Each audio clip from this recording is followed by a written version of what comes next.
You know, there were three great German Jewish policy intellectuals in the 20th century. There were more, but I'm concentrating on three. Hannah Arendt, Leo Strauss, and a generation later, Henry Kissinger. And they all shared something in common. They all personally witnessed the failure of Weimar democracy. It wasn't an abstraction to them. They knew it intimately. And so they carried throughout their whole lives a lack of romance when it came to democracy. They knew that democracy could be undermined like any other system. That democracy, and this is something the Italian Renaissance thinkers went into, and the ancient Greeks as far as Aristotle and others, is that, that ultimately any system, an enlightened dictatorship, democracy, depended on the virtue of the practitioners. And if the virtue was lost, the system could be lost. Therefore, because they were not romantics about democracy, they had a very world-weary view of the United States. And this became especially apparent in the case of Arendt and Strauss during the McCarthy period, which really scared the daylights out of them because they had experienced Weimar. But in the McCarthy period, of course, you had the rectitude of Harry Truman and Dwight Eisenhower in the Oval Office, which kind of put a brake on it, so to speak. And Kissinger didn't personally know Arendt and Leo Strauss because he was a generation younger, but he was very familiar with their writings and their hesitations about the success of democracy going into the future. So, and it's because he had this world-weary attitude on democracy, he thought the only solace, the only safety was in a balance of power system.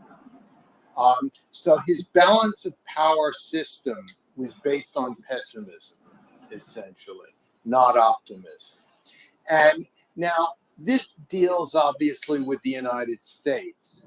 I finished my book Wasteland before Biden even dropped out of the race. I had no idea that Trump would be elected, or if I thought he might be elected, I wasn't brave enough to put that in print, you know, because that's the tragedy of books.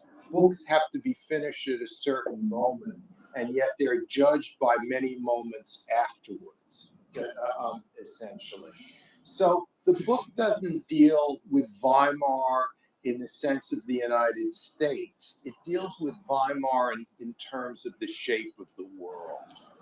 And in the world, this is what I see. There was another immigrant thinker, Hungarian-American, John von Neumann, who worked on the Manhattan Project, helped develop the hydrogen bomb, who also knew ancient Greek and could recite by heart Thucydides. He was a real polymath, a real Renaissance man. And John von Neumann said something that was so simple and almost so boring that nobody took it seriously. He said, the very finite size of the Earth will eventually become a force of instability for humanity because world population gets bigger and bigger. The urban part of that population gets bigger and bigger. Interlocking missile systems, megacities, technology itself will ultimately shrink geography, so to speak. And his point was, we will all become claustrophobic in this world system, and we'll all be stuck with each other, whether we like each other or not. And one event or one crisis or war in one part of the earth will increasingly be able to dramatically affect events and crises and emotions in another part of the earth like never before. And so keep that in mind. Claustrophobia, I said.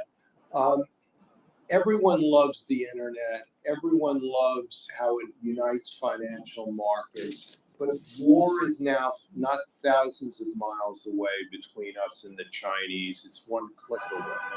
Because the Chinese have successfully penetrated and hacked into the Pentagon's personnel system, into the U.S. Navy ships' maintenance logs.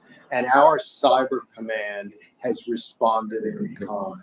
So that technology infects and deteriorates the U.S.-China relationship and other relationships in a way that it never did before. Look at the arguments about Gaza. You know, just people were screaming and ranting and arguing about it. Well, I just went on a speaking tour at Oxford and London and Greece, and there were no questions about Gaza. It was all about Trump. You know, Trump basically kicked Gaza off the podium. But nevertheless, think of it: an event half a world away, 8 time zones away, affects our personal lives and our arguments. And now you could say this was the same with the 6-day war. It wasn't. It's much more intense now. And it's intense because of the factors that von Neumann had indicated, essentially. So I begin the book essentially saying that the world is one big Weimar.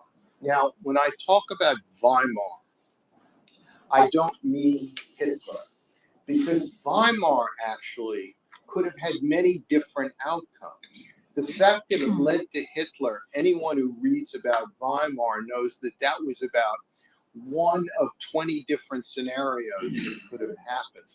Had, you know, Gustav Stresemann, you know, been a prime minister and foreign minister longer, had Heinrich Brüning been a better politician rather than just a great technocrat, and all these other names I could throw out you, Hitler never would have come to power. You know, it was an oddity. So Weimar doesn't lead to Hitler in most circumstances. But what Weimar indicates is this.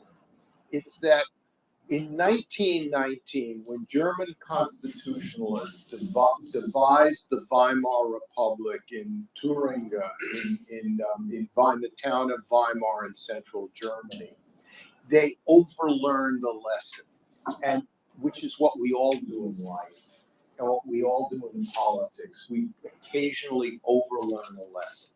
And they were absolutely determined that there would never be a ruler as strong as Kaiser Wilhelm or Otto von Bismarck. So they made it impossible to govern. They devised a system that was so complex, had so many interlocking levers. It was like our system of separation of powers on steroids, kind of. And the result was that nobody could govern it. And it was one constant crisis over a sprawling Germany. With all the rules and regulations, Prussia, by the way, did not abide by any of them. Bavaria didn't abide by any of them. And so what you got was a constant crisis, as I subtitle in my book, A World in Permanent Crisis. And the world today is like Weimar in that respect. There's no let up. There's no time to catch your breath. There's always like a new emergency, so to speak. And this is the world we're stuck with, which will have a different outcome than the Weimar Republic. There's another thing to keep in mind. This was a statement ascribed to Lenin, which Lenin probably never said. But anyway, it's interesting. You may have heard it. He said that decades could go along and nothing happens. And then days and weeks and months go along and decades happen, so to speak. Well, decades started to happen in Central Eastern Europe with the Russian invasion of Ukraine in February 2022. After nothing happening for years in the Middle East, decades started to happen on October 7th, 2023. And one could argue that decades started to happen on January 20th in our country, kind of. History becomes compressed. So let's take the world a bit. Let's take it apart a bit.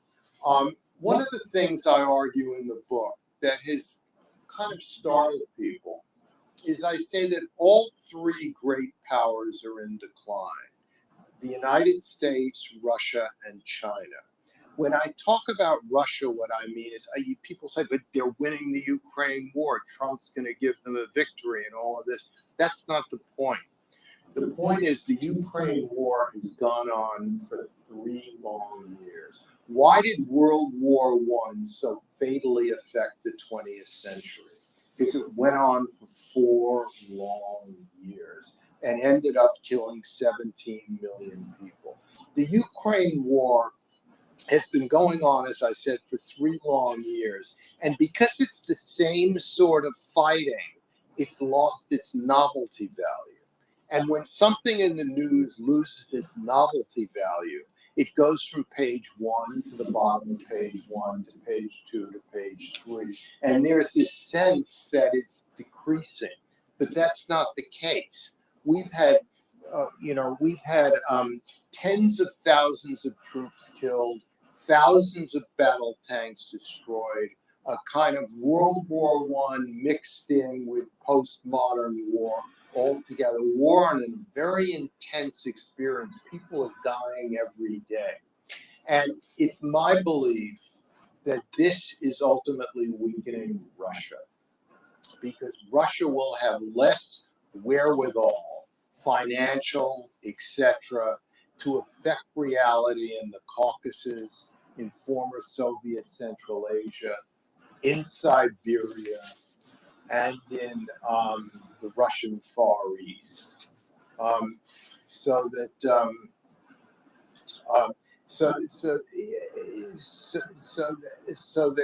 the Ukraine war is gradually weakening the Russian Empire, so to speak. And ultimately, Russia is not like China. China is a very strongly institutionalized place. China invented bureaucracy 5,000 years ago, along with the ancient Egyptians. Essentially, Russia has always been weakly institutionalized, a borderline chaos. This is what allowed the Bolsheviks to stage a coup in the first place, because of the chaos in the system that was brought about by the first revolution of 1917. And I think ultimately Putin, if Xi Jinping got sick tomorrow and couldn't rule, the Chinese Standing Committee would elect a new ruler. And China might change as a prospect, but the system would go on. It would continue. If Putin got very sick tomorrow, it's unclear who would rule and what would rule. That's how weakly institutionalized Russia is. And I could see Russia in the future becoming a low-calorie version of the former Yugoslavia, in that sense. Then there's China. You could say, how is China weakening? This is incredible.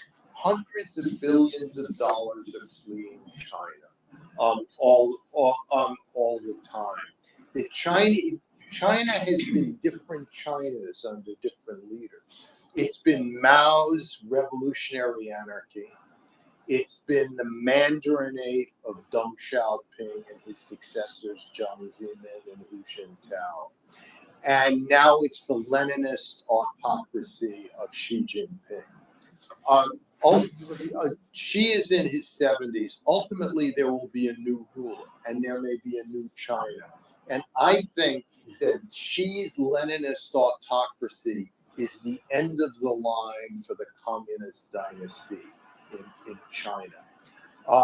And that China will, China's had different dynasties for thousands of years. The communism is just one dynasty in Chinese history. So this is how I see it. China is much more fragile than it looks. Remember, because it's a Leninist autocracy, a lot of problems are hidden from the newspapers. They say you don't read about them, but they're there. They're there nevertheless. In terms of our case, I would put it this way. I would say that what's the whole phenomena of Trumpism, what's causing it, all of that, it's the loss of the center in American politics.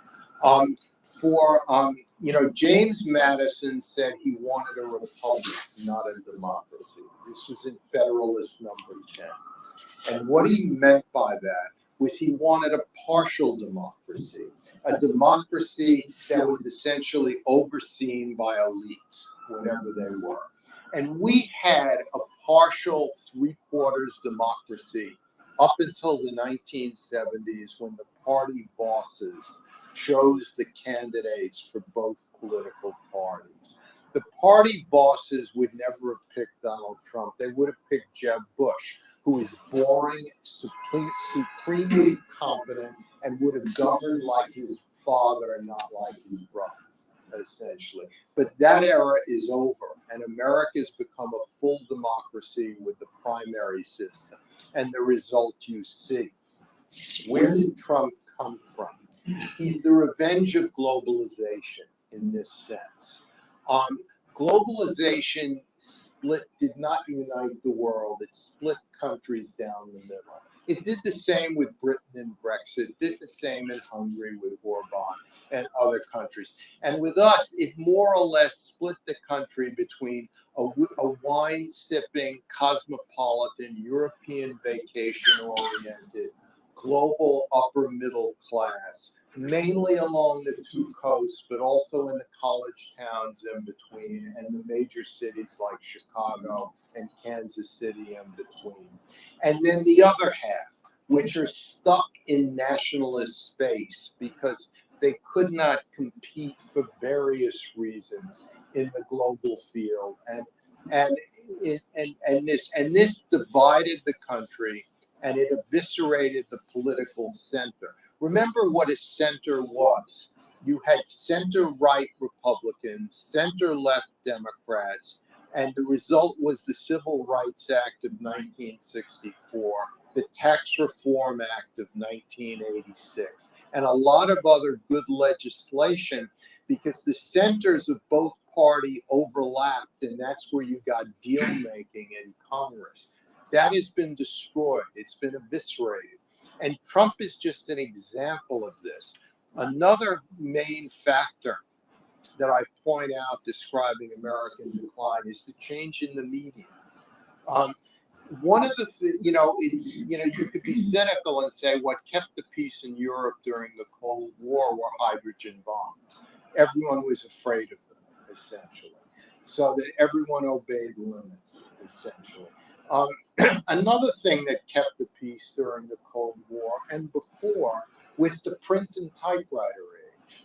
Because the way the print and typewriter age emerged in the United States was to produce not party newspapers, but middle-of-the-road newspapers that had party attitudes only on their editorial page. And the rest of the newspaper was fairly right down the middle, fact-checked, professionally written, professionally edited. And that's how the masses got their news. And it's how the White House reacted to in those days. It's impossible to imagine Eisenhower outside of the print and typewriter age, essentially. And just like it's impossible to imagine Donald Trump outside of the digital video era, which succeeded, essentially. Social media is about passion, and passion is the enemy of analysis. Social media is about simplistic, inarticulate ideas and solutions. Again, the enemy of analysis, the enemy of moderation. So you have a lot of these forces which have destroyed the political center. Now, instead of a center-right Republican Party, we have a far-right populist Republican Party. Instead of a center-left Democratic Party, you have more of a progressive left Democratic Party, so to speak. And So while American economy is strong and dominates the world, and America could survive well in a tariff system because only about 85% of our economy deals with foreign trade. It's our very institutions and our political health, which is driving down America. Let me just mention a few other things and then open it up to questions and everything. The Middle East. Everyone argues about Gaza and Israel and all of this, but I think the next big change in the Middle East that will change the history of the region will be a domestic change inside Iran. A domestic upheaval inside Iran. Remember, the Cold War didn't end because of anything international. It ended because of a domestic upheaval inside the Soviet Union. And you could have an internally driven domestic upheaval in Iran that will change the region. It will be a world historical event, in other words. And remember, the Iranian regime is like a bunch of North Koreans who happen to govern a country of South Korea. Ultimately, it will be looked back in history as one of the most tragic regimes in Persian history that destroyed the middle class, destroyed the currency, mismanaged the economy, mismanaged its energy sources, and more negatives around that. So that's what I think it will really be the change in the Middle East. Let me just say a word about Taiwan. We look at our bank account statements, our 401ks or our investments, and we can argue about Gaza and Ukraine, but it's impressive how financial markets have priced in the wars in the Middle East over the last 25 years, in fact, have been priced in by the market impressively. Same with the war in Ukraine. Might be a few blips and bumps and supply chain issues and energy issues, but generally it hasn't affected the financial statements of the average American. But if you had a high-end military conflict between the United States and China and with Japan over the South China Sea, Taiwan, and the East China Sea, it would have, in my opinion, a devastating effect on financial markets.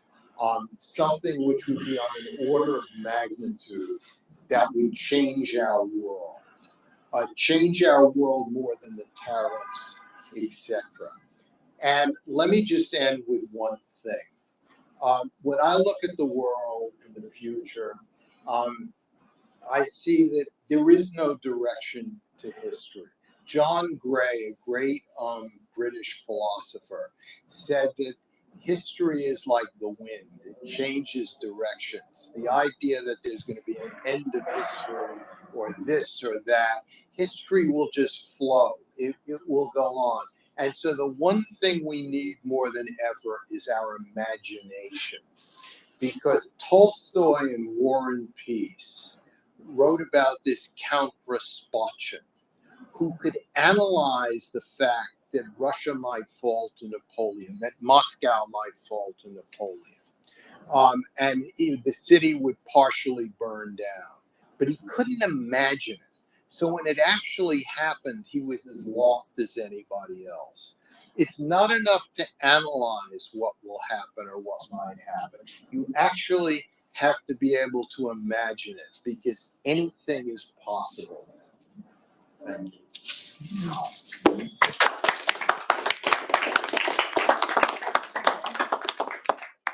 So I'll ask the first question, Bob. You sat down to write this book before the election, correct? I started writing it about 2 years before the election. Yeah. So speaking about sort of the trajectory of the U.S. and your idea about decline, where would you put us now? Well, I would write an epilogue where I would talk about two things that are not in the book very much. I would talk about Gaza because that's not very much in the book, because Gaza had only started when I finished writing the body of the book. I didn't expect it to go on for so long. But mainly I would write about Trump. And I think the trajectory is more negative, much more negative than in the book. In the book, I had to pull my punches because I had no idea who was going to succeed Biden, or if Biden was going to be reelected, because he hadn't dropped out when I handed in the final version of the manuscript. I would put us much more negatively, because I don't know of a period going back many decades where so much depended on the whims of one man. Yeah.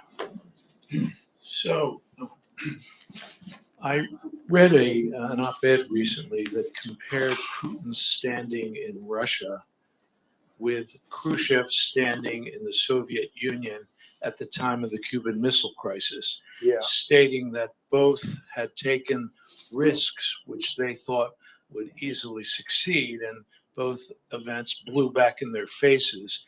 And in the case of Khrushchev, he was replaced by the Politburo, and Brezhnev came. And this author was suggesting that the same fate is awaiting Putin. We just don't realize it right now, that he's actually in a very weak position. He cited the casualty figures that you cited, the inflation, which is the highest, the drag on the economy because so much is involved militarily.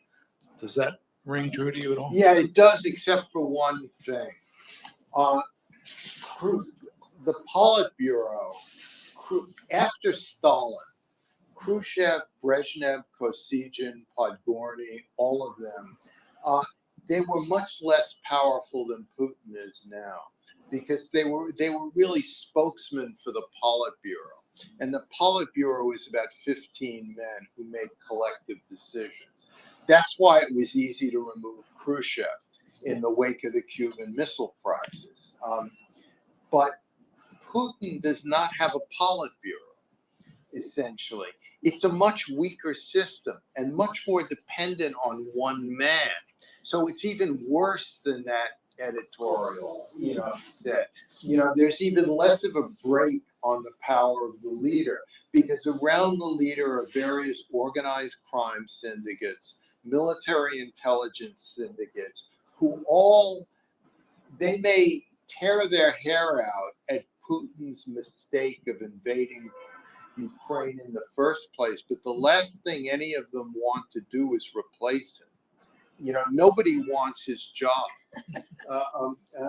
essentially. They wouldn't know what to do with it, and they probably wouldn't live that long anyway. And he at least allows them to keep making their money. He provides enough stability so that they can make their money, whereas another leader might not be able to do that. And regarding the Cuban Missile Crisis, Murray, there's another point, which is that the U.S. and China have still not had their Cuban Missile Crisis moment.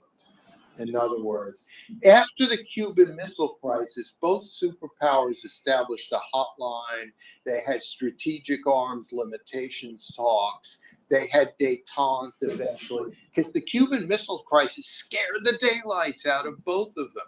They both thought they might actually be a nuclear war. The U.S. and China are still building to that mythical Cuban Missile Crisis. Can I do a quick almost follow-up? Yeah. I won't hog this, but in the case of Russia and in the case of Iran, both regimes, Russia in 2009 and Iran at the time of the Amini, the woman with the burqa who was killed. 2022. Yes, both of them had huge weeks and weeks of protests. Yeah. And in both cases, a case can be made that they ultimately failed because the military did not go to the side of these protesters. Do you see any possibility that that would happen in Iran? Yeah, remember, the 2022 protests against the hijab happened before Israel destroyed Hezbollah, before Israel destroyed Gaza, before Israel had bombed Iran, and it essentially gave notice that they could do a lot worse on their own, even without U.S. help. So that the regime is weaker now. It's conceptually much weaker than it was then. Protests of the same magnitude might tip over the regime this time. You know, Trotsky had a great line. He said, "It all depends on whether a soldier is willing to put his rifle in the face of a citizen." In other words, at what point will the police, the Revolutionary Guards, refuse to shoot on their own people? That's the moment of counter-revolution, essentially, because that exposes the regime at its essentially at its weakest point. Because remember, we make myths out of the Revolutionary Guards, but they have children too. The old Revolutionary Guards are in their 60s and 70s, and they have children who have been protesting. So they hear all of this at home. It's not just some enemy. The whole society is in a kind of upheaval. Sorry, you might have said this. I came a little late. What do you think of how far do you think China's Belt and Road will stretch, or how much goodwill do you think it'll get them? Belt and Road is not a fixed thing. It's a grand strategy, and grand strategies are very vague. They just point a direction. They're subject to reversal, to withdrawal, to fixing, to tinkering, all of that. And Belt and Road, at least, is a grand strategy. The point is to unite China with Europe, with the world, through technology, through railroads, through Central Asia, through shipping across the Indian Ocean. I think as long as China can function, it will have a Belt and Road system, and it will constantly be fixing it. People say that the Chinese miscalculated in Sri Lanka because the Sri Lankans couldn't pay, but that's part of Belt and Road's arithmetic in the first place. It's not primarily a financial strategy. It's a grand geopolitical strategy. So if a country like Sri Lanka cannot pay its bills and the port of Hambantota goes over to China, well, that's good for the Chinese. That fits into their model anyway. Even if it's one maybe they didn't plan out in that way. How do you counteract that? I'm not sure that you do, except with a competitive free trading system by the United States. I thought the Trans-Pacific Partnership, weakened by Obama, proposed before Obama, and then weakened by him because he lost his nerve, so that Hillary Clinton even wound up opposing it when she ran for president against Trump in 2016. But a free trading regime led by the United States is the best method of controlling Belt and Road, and we obviously don't have that anymore. Would you comment on the role of the military today in the United States? Okay. Yeah. I mean, just relative to what you just said about the role of the military and the other authoritarian states, how do you feel that now playing in the United States? Militaries always reflect society at large, though in a more conservative manner. In other words, I'm really worried at what's going on at the Pentagon and the military and how it might really hurt the military. Because the Pentagon is a vast organization of millions of people, millions of civilian workers, and it requires people who know how to run big organizations and how to organize it and how to and how to delegate and all of that. And I don't think we have any of that in the Pentagon today, and that will affect the military in a negative way. Isn't that a major threat that has not been recognized? I mean, we have the power of the judicial, which has been minimized. Well, Congress confirmed the current Secretary of Defense. So, they confirmed it, by one vote, by the Vice President's vote, but nevertheless, they confirmed it. And I don't know what it will take to get a new secretary, and don't assume another secretary would be any better under this president. You don't know. See, who were good secretaries of defense, and who could have been very good secretaries of defense? Bill Perry under Clinton was an excellent secretary of defense. He was a scientist, an engineer. He knew how to run big organizations. He had no charisma, didn't want the spotlight, kept the Pentagon functioning very well. Robert Gates may have been the best Secretary of Defense over the last 30 or 40 years. And it was Robert Gates who warned Europe in 2011 that if you guys don't start dramatically raising your defense budgets, there will be a future American president who will withdraw support from Europe. And nobody listened to him in Europe. Gates was a great Secretary of Defense.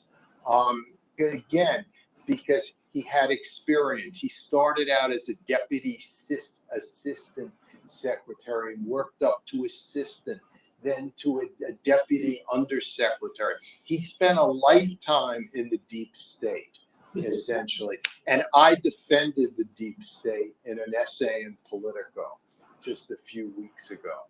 I like the deep state.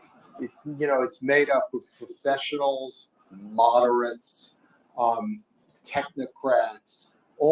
Yes, they don't make great decisions, and they don't make big decisions, and they're not charismatic, but that's not what you want in undersecretaries and assistant secretaries, upper middle level bureaucrats. That's not what you want. So the loss of the deep state, I'm going off on a tangent a bit, is essentially the loss of American power. Because remember, what gets in the news about foreign affairs is only the tip of the iceberg.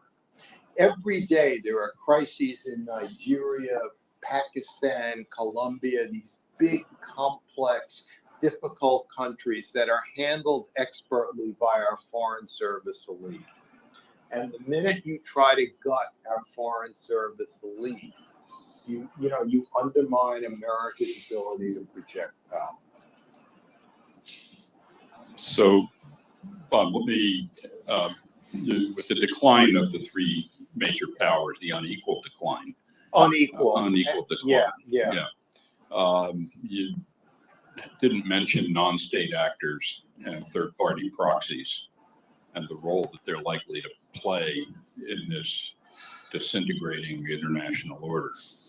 And, your last comment on the decline of the deep state and its technical prowess, the erosion of that technical prowess, leaves us in a pretty bleak place, it seems. Yeah, I think it does. Another thing about decline that I write about in the book is that decline is overrated.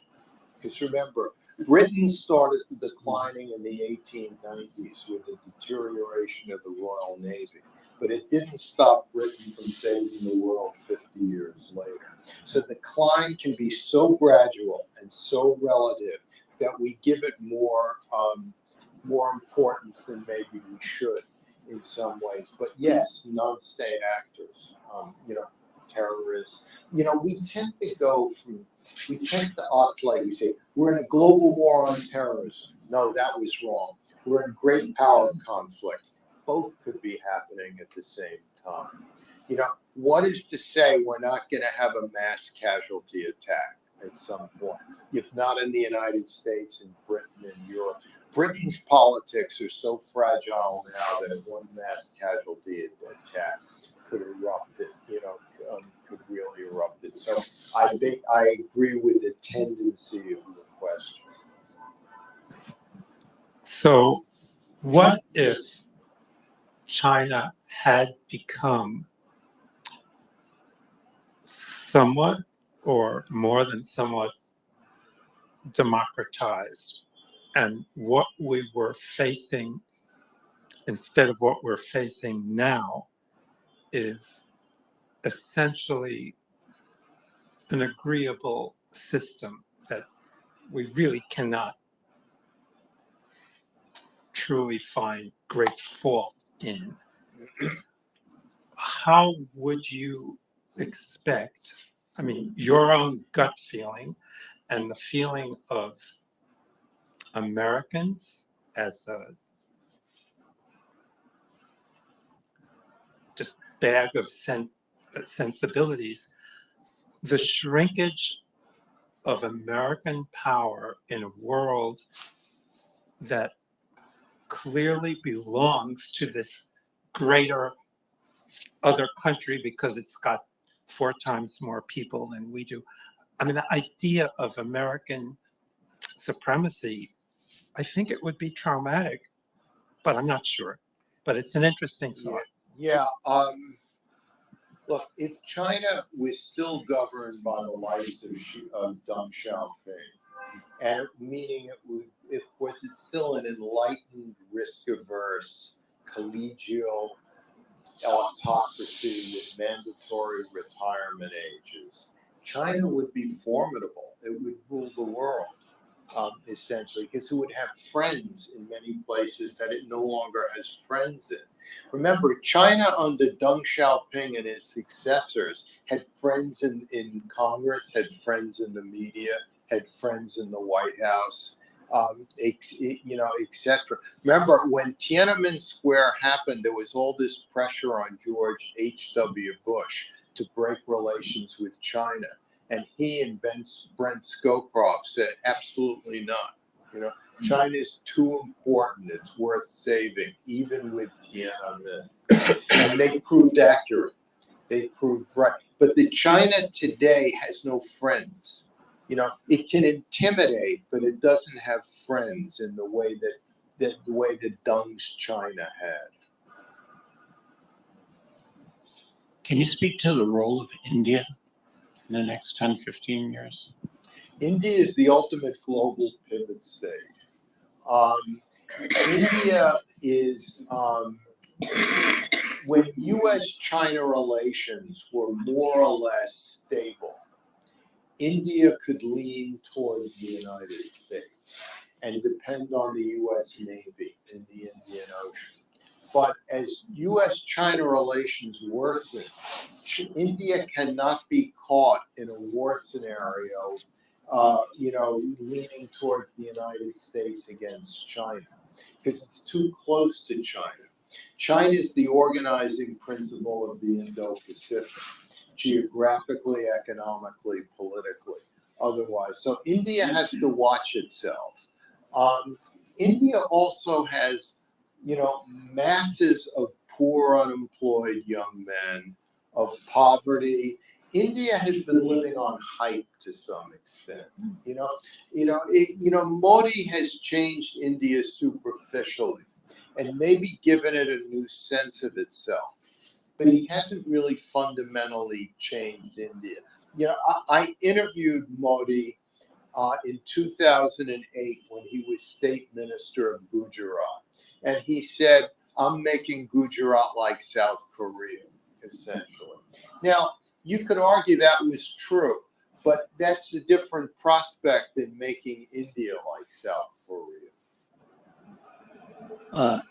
If you've covered this, I apologize. We got hung up getting here. But is Putin, are Putin and Trump co-conspirators, or is Putin playing Trump? That's a good question. I think that Trump may be in over his head with Putin, in a way, because Putin drives a hard bargain. The war is now normal for Putin.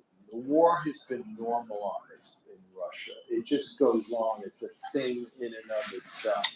And most of the dying is not happening to ethnic Russians, but to ethnic Barakians, Chechens, and others who are, taking the brunt of the casualties. So I think Trump has less leverage over Putin than he thinks. Hi, so I have a hypothetical question. You spoke about the center-right and the center-left administrations in the past and the consistency in their foreign policies. We have seen, or we are seeing, the Trump administration in a hypothetical scenario. If the left/progressive wing of the Democratic Party is going to dominate, under folks like Sanders and AOC, how would that affect the U.S. policy in terms of the U.S.-China strategic competition and also the U.S. policy in the Middle East? Thank you. I think it would be tragic because they represent the other extreme, and the extremes never make good policy. And the extremes and were the Democrats to be taken over by their left, that would ensure not Trump's reelection, but J.D. Vance's election in 4 years. The only way I think the Democrats can capture the White House again is if they move to the center. And now we're dealing with personalities. It's interesting how Gavin Newsom, the governor of California, has been rushing to the center as fast as he can. How Rahm Emanuel, who's ambassador to Japan, chief of staff for Obama, two-time mayor of Chicago, is clearly a realist centrist, how he's making noises about the White House. So as long as you have if somebody from the center can capture the Democratic Party nomination, you have the possibility of restoring normalcy in American politics. But if it's just going to be, as you speculate, Sanders, AOC, etc., it'll just be more of the same, and Vance will easily sweep to being elected. They're death for the Democratic Party. I would go so far as to say that. You have a follow-up? Okay. Yeah, I actually have a follow-up. I'll speak loudly. How some folks have argued that along those lines, a multi-party system in the United States might solve some of those problems. Do you see that as a possibility down the road? A multi-party system would only occur if both major parties lost so much support that there was a new center-right Republican Party and a new center-left Democratic Party, and you'd have four parties. But four parties could be unstable in and of itself. So I'm not sure how it would solve anything. Because of the media we have, everything comes down to personalities. Which personality becomes dominant, essentially. Thanks for all of this. It's great to hear you talk. I look forward to reading the book. When you were talking about the decline of the three powers, I really liked how you described Russia's decline. It made me feel good. But I have a little bit of trouble believing it, because how do you rectify that with 4,000 nuclear warheads, where it becomes sort of like a Yugoslavia? That's where I have trouble broadly with Russia. I want it to be that, but how do we get around that? Remember, during the days of the old Soviet Union, the Soviet Union was called Nigeria with nuclear weapons. And ultimately that's what happened. The system collapsed. and you know, but the very existence of nuclear weapons, the Russians have enough nuclear weapons to destroy or do great damage to the United States. The idea of of Russia falling into semi-anarchy or something like that just should scare the daylights out of people. As a savvy historian, how close do you think we are to being in an authoritarian state? And what sort of guideposts would you be looking for to see that we've fallen off that precipice? Well, I'm really scared to see that so many of Trump's nominees who are clearly unqualified were confirmed, and that the only voice of reason was Mitch McConnell, essentially, who is really, George Will called Mitch McConnell the most consequential Republican since Ronald Reagan, in a positive way, in that sense. And I think, when I've had dealings with I've had dealings with Tulsi Gabbard. She's completely incompetent, it's frightening. It's frightening. So that's one thing. The Republican Party is slavishly aligned to Trump.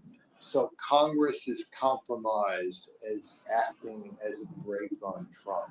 The courts will have to see, we'll just have to see how that plays out. But normally, in a normal situation, the party itself would oppose the president of the same party. That happens all the time in the past, George H.W. Bush, George W. Bush, others could not get everything they wanted from their own Republicans, who drove hard bargains with them on various things. But it's been frightening to see some of the people who've been confirmed. It's the last question too. Okay.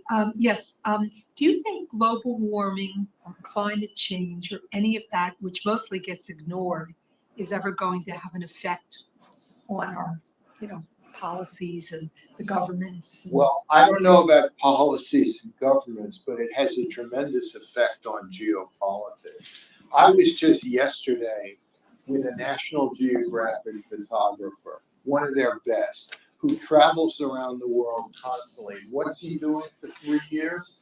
He's doing a big study funded by the National Geographic Society on soil, on the loss of nutrients in soil due to global warming and how that interacts with upheavals in politics in various Middle Eastern states. I mean, you may not read about this in the op-ed pages, but the National Geographic Society is all over. Well, Bob, I want to say, let's put our hands together.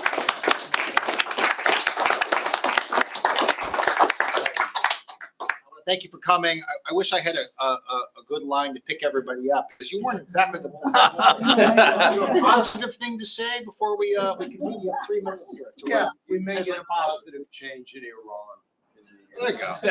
Not here in the United States, but essentially a positive change in Iran. The midterms, no chance? Yeah. The indeterminacy of Weimar. That's the greatest thing you Yeah. said. Yeah. That's That really. Weimar did not have to end the way it did. So it doesn't have to end up with Hitler. So with that good note, that turned out better.